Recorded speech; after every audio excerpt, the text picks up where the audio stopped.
Biraz geniş almamız lazım. Yok, kimse yok başkan. Allah'a emanet. Yani şu an genel olarak çadır kağıtları Allah'tan can kaybı az olsun. Hangi başkanım? Bir daha farklı. Genel başkanımız. Araçlarda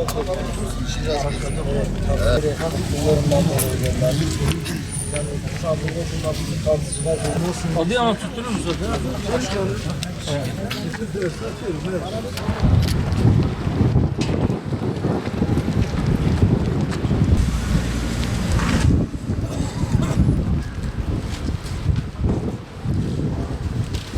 Ona şükür yani. Dünyada mesaf olduk.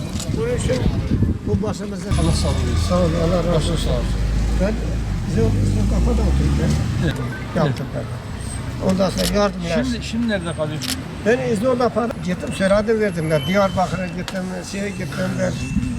Çocuklar oldu. 4 kişi. He. 4 kişi bir çadırda kalıyorsun. Çadırda kalayım. Var mı bir sıkıntı? Bir boş yani. Hala mı çalışıyorsun? Sen nerede kalıyorsun? Ben araba değil de şöyle ellerimizi. Allah razı olsun. İşe başına tutunca. Valla çok içiliyor ya. Niye? Dertten mi? Şeyden var işte. Dükkan da şuradaymış. Allah kolaylık. Selamlar şükür. Allah iyilik olur. Geçmiş olsun. Ustam kolay gelsin. Nasılsın? Allah kolaylık versin. Kolay gelsin. Şurada engellemiyor. Bak mesela düzenli yaptık burayı. Bir hizmet verdik yani. Köprümüzle git yap. Olmaz ki öyle. Hiç oraya gelmez. Şimdi normal. Maliyetler veriyor. Abim de muhtardı ben. Abim de... Selamünaleyküm. Kolay gelsin. İş oluyor mu? Çok şükür. Bu gibi işleri yapanların işleri gıda satanların. Müdafaa Genel Başkanımız. Merhabalar. kolay Merhaba, gelsin. bu ne güzel kelam. Hoş geldiniz Nasılsınız? başkanım. Beraber O biri beraber olur, hallolur. Ne olacak sanki? Başkanım. Size başarılar diliyorum. Her tarafı geziyoruz. Esnaf şu an özüne döndü, çadıra döndü. Dükkan. Evet. Sonra fabrika kuran fabrika kurdu. Şimdi başa Şimdi sardı. geri başa sardı. Para problemi, moralimiz iyiydi. Yoksa yani konu, yani devlet de vere bir işte dükkanlarınızı yapan arkadaşlar durun dedi. Seviyorum seni. Şimdi dükkan kuralım dediler. Yerine buradan kalktınız. Sonra sonra burayı terk edin. Şimdi tespit yapıyor. Şimdi adamın dükkanı var, esnaf yıkılmış, gelmiş kurmuş. Ya bunların da takip edilmesi lazım. Biz mağduruz, bize dükkan veremiyor. Yardımcı olamıyor. Yani onların da kusuru değil. Kredi değil. Hibe olarak da o hasarın bir kısmı karşılanacak. Ne kadarı karşılanır? Bir konteynere ben memleketimde gitmek istemiyorum. Evet. Ya bir göz uzak olsa ben yerleşip burada otururum. Ben diyorum hızlı gitsin Birileri, işte. tamam Pratik. birileri ben vazgeçtim esnaflıktan kardeşim yeter ben emekli maaşına Böyle pratik olsun. bilgi değerlidir. Biz ziyaret ettiğiniz için Hayırlı teşekkür işler. ederim. Özel şirket. Yani güvenlik. Evet. Ne yapıyorsun? Milletince evliyor musun? Nasılsınız? Ne haldesiniz? Evdeyiz. Allah iyi etsin inşallah. Kaç oldu? İşim var.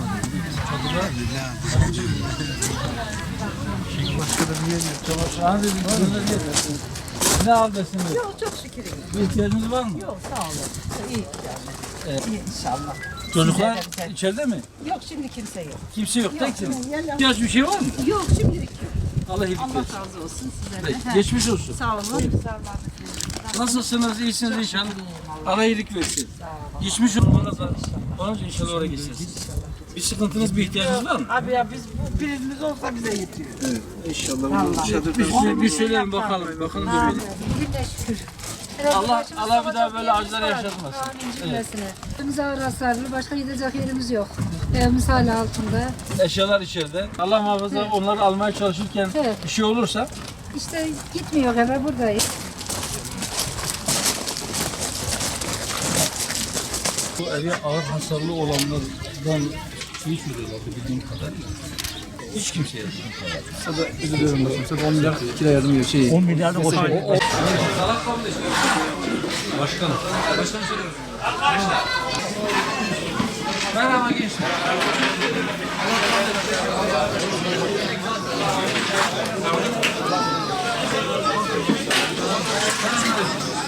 Allah kabul etsin.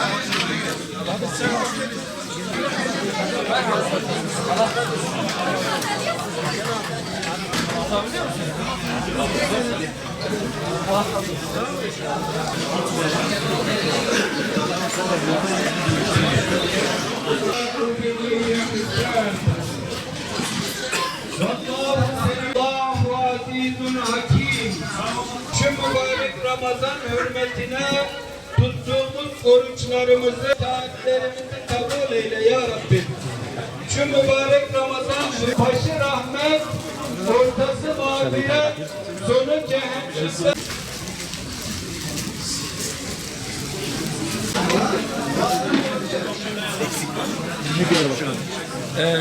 Değerli basın mensupları, Allah kabul etsin, afiyet olsun. Rahmet iklimi Ramazan ayındayız. Hava soğuk ama gündem sıcak. Özellikle seçim satım haline girildikten sonra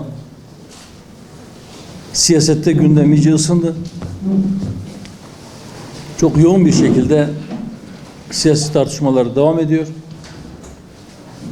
Ama biz seçim takvimi açıklandıktan sonra da ısrarla bir şeyin altını çizdik. Memleketimiz çok ağır bir felaketle karşı karşıya geldi. 6 Şubat'ta çifte depremle sarsıldık. Bu depremlerde 11 vilayetimiz ciddi şekilde etkilendi.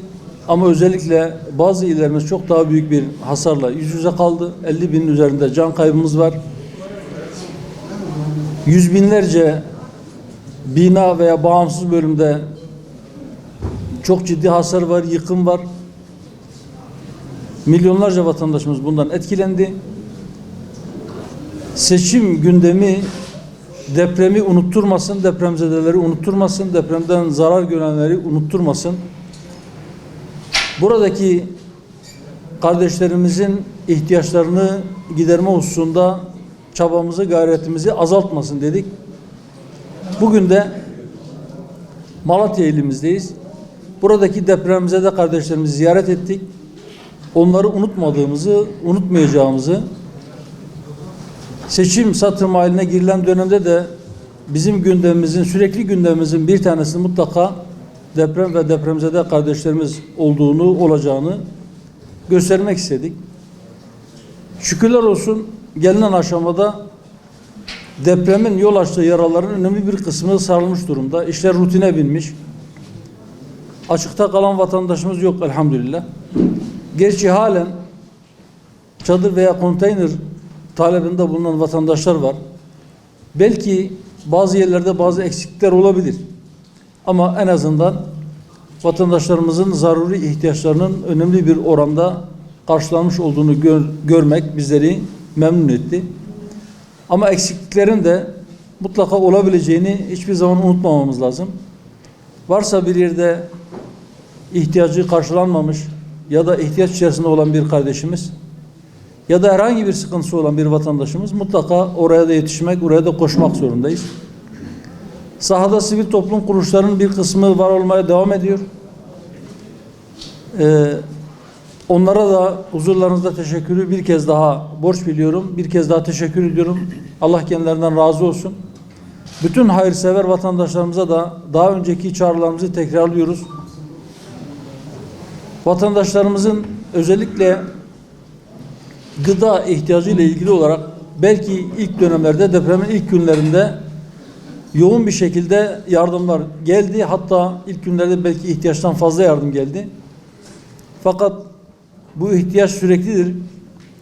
En azından şu Ramazan ayının sonuna kadar yardımların artarak devam etmesi, sıcak yemek pişirip vatandaşa dağıtan hayır kurumlarımızın erzaklarının, erzak depolarının boşalmaması gerekiyor. Hayırsever vatandaşlarımıza şu rahmet ikliminde depremzede kardeşlerini unutmamaları çağrısında bulunuyoruz. Hem kamu hem de sivil toplum işbirliğiyle inşallah bu yaralar hep birlikte sarılacak ve düze çıkacağız. Bugün esnafımızı ziyaret ettik. Onların da sıkıntıları var. Özellikle yer hususunda sıkıntı var. Çok sayıda iş yeri yıkılmış ama sınırlı sayıda belki iş yeri şu anda konteynerlardan oluşacak iş yerleri teslim edilecek. Kendi imkanlarıyla derme çatma yerler yaparak orada alışveriş yapmaya, orada esnaflıklarını sürdürmeye çalışan vatandaşlarımızın bizden şu talebi oldu. Bulunduğumuz yerlerde trafiği veya vatandaşların gidiş gelişini engellemeyecek şekilde kurduğumuz bu yerlerden en azından kalıcı yerler yapılıncaya kadar belediye bizleri buradan kaldırmasın şeklinde bir talepleri oldu. Onu da burada siz değerli basın mensupları aracılığıyla yetkililere duyurmuş olalım. İnşallah biz deprem bölgelerimizi dolaşmaya, depremzede kardeşlerimize dokunmaya, onlarla sıcak bir temas kurmaya, onları unutmadığımızı göstermeye devam edeceğiz. Siyasetin gündemi sıcak. Bugün gündeme düşen hususlardan bir tanesi İYİ Parti İl Başkanlığı'na yapılan silahlı saldırı. Bugün bir basın kurumumuzun aracılığıyla sorusu üzerine bu konudaki düşüncelerimi ifade ettim. Bir kez daha huzurlarınızda bu saldırıyı kınadığımızı dile getirmek istiyorum. İYİ Parti'ye de geçmiş olsun dileklerimizi iletiyorum. Gerçekten ortamı provoke etmeye çalışan, vatandaşları birbirine karşı kışkırtıp belki kaotik bir ortam oluşturmaya çalışan kötü niyetli şer odaklarının tuzaklarına düşmememiz gerekir. Siyaset kurumuna da burada şu çağrıda bulunmak istiyorum. Lütfen herkes diline, kurduğu cümlelere, kullandığı kelimelere dikkat etsin. 3-5 oy artıracağız ya da tabanlarımızı konsolide edeceğiz diye vatandaşlarımızı birbirine karşı kışkırtmaya ya da birbirinin düşmanıymış gibi göstermeye hiçbirimizin hakkı yoktur. 14 Mayıs'ta ülke olarak bir seçime gireceğiz. Seçime gidiyoruz, savaşa değil. Dolayısıyla mutlaka nezih bir üslubun kullanılması gerektiğini buradan bir kez daha ifade etmiş olalım. Bu vesileyle bir kez daha depremde vefat etmiş olan kardeşlerimize Allah'tan rahmet diliyorum. Geride kalanlara hayırlı ömürler ve başsağlığı diliyorum. Allah bir daha böyle acılar yaşatmasın. Rabbim bir daha böyle musibetlerle bizleri imtihan etmesin. Rabbim bu depremden etkilenmiş olan kardeşlerimizi bir an önce kendi ayaklarının üzerinde durabilecek bir duruma getirsin ve kimseye muhtaç bırakmasın. Ama ihtiyaç içerisinde oldukları müddetçe de inşallah bizlerin ve hem kamu kurumlarıyla hem de sivil toplumla birlikte bizlerin yardımları onlarla beraber olacaktır. Evet, evet bir daha söylüyorum. Allah bir daha böyle musibetlerle milletimizi imtihan etmesin. Kimsenin başına getirmesin inşallah. Hepinize teşekkür ediyorum. Allah razı olsun. Çok değerli başkanımızı Malatya'mızda ağırlamaktan mutluluk duyduğumu ifade ediyorum. Tabii çok zor günler geçiriyoruz. Deprem ardından işte yıkılan binalar, onların enkazlarının kaldırılması, acıların çok böyle olması, yaralılarımızın sayısı bizleri doğrusu kara kara düşündürüyor ama bir taraftan da hayata tutunmaya gayret ediyoruz. Bu süreçte ki yaklaşık 55 gün oldu. Hem bizlerin yanında olduğu değerli başkanım hem de buradaki ekibi İlker Başkan kendi özellikle kurmuş oldukları sistemle kendi bölgelerinde, çevrelerinde bu bölgenin de yaralarını sarmaya, yardım yapmaya da gayret ettiler, destek verdiler. Biz bunlara şahit olduk. Tabii Malatya'mızda özellikle değerli başkanın böyle yıkımın az olduğu, ölüm sayısının az olduğuyla ilgili böyle kamuoyunda çok söylentiler dolaşıyor. Siz kendiniz de şehri gördünüz, özellikle de şehir merkezimiz tamamen yıkıldı. Ben Yeşilyurt Belediye Başkanıyım. Yeşilyurt bölgesinde hem yeni binalarımız hem eski binalarımız çok ciddi anlamda hasar aldı. Tabii tesellimiz can kaybının o hasar oranına göre az olması bizim aslında ikinci depremde ağır yıkımı, ağır hasar almamızdan kaynaklı. Birinci depremde eğer bu hasarlar olmuş olsaydı Allah korusun kaybımız çok çok daha fazla olurdu. Devletimiz, Cumhurbaşkanımız başkanlığında bakanlarımız, valilerimiz, belediye başkanlarımız, sivil toplum kuruluşları Herkes canla başla elinden geleni yapıyor. Çok şükür gıdayla, yiyecekle, içecekle, temizlikle, barınmayla ilgili sıkıntılarda çok büyük bir sorun yaşamadık.